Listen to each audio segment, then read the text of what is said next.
Well, Valentine's Day was Tuesday of this week, but we know you'll be celebrating throughout the week and weekend. We thought this was a good time to think about our hearts and hands-on only CPR.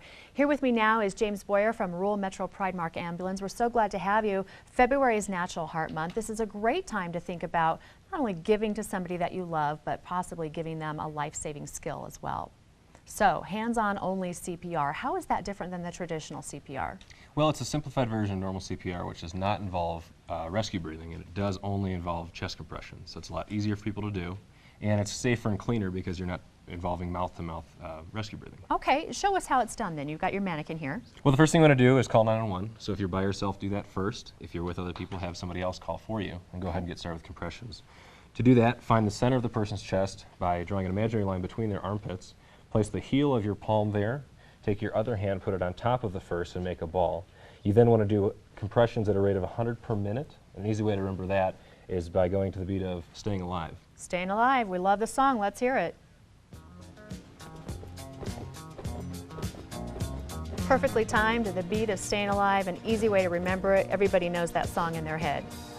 So you want to continue doing chest compressions at that rate, hard and fast, until EMS arrives or until someone arrives with an AED. Okay, and I'm going to go ahead and give it a try. Go for it. You know, regular CPR is a little bit confusing for everybody because of the mouth-to-mouth. So this is a whole lot easier. And can you do it too many times? You can't do it too many times, and like you said, it is a lot easier to remember because there's no ratio of rest to compressions, it's only compressions. So continue to do that until EMS arrives. And if you are getting tired, feel free to change out with somebody else around you. And on the ambulance, we like to switch out about every 2 minutes or 200 compressions. This is hard. You will get tired. You have to rotate, like you said. So it's just as effective. People might be concerned that if they're not giving their person some breath, some air, some oxygen, that they're not doing what they're supposed to be doing. But you're saying this is just as effective. This is just as effective as normal CPR within the first few minutes of a cardiac arrest, which is when you want to do chest compressions. Okay. You want to do CPR. When you see an adult collapse from cardiac arrest, and find them to be unresponsive. That means that they're not breathing, they're not talking to you, they're not responding when you're trying to stimulate them and wake them up. Right. Is when you want to start compressions. And it's hygienic, like you said, and it's easy to remember. We know the song Staying Alive, we keep that in our head.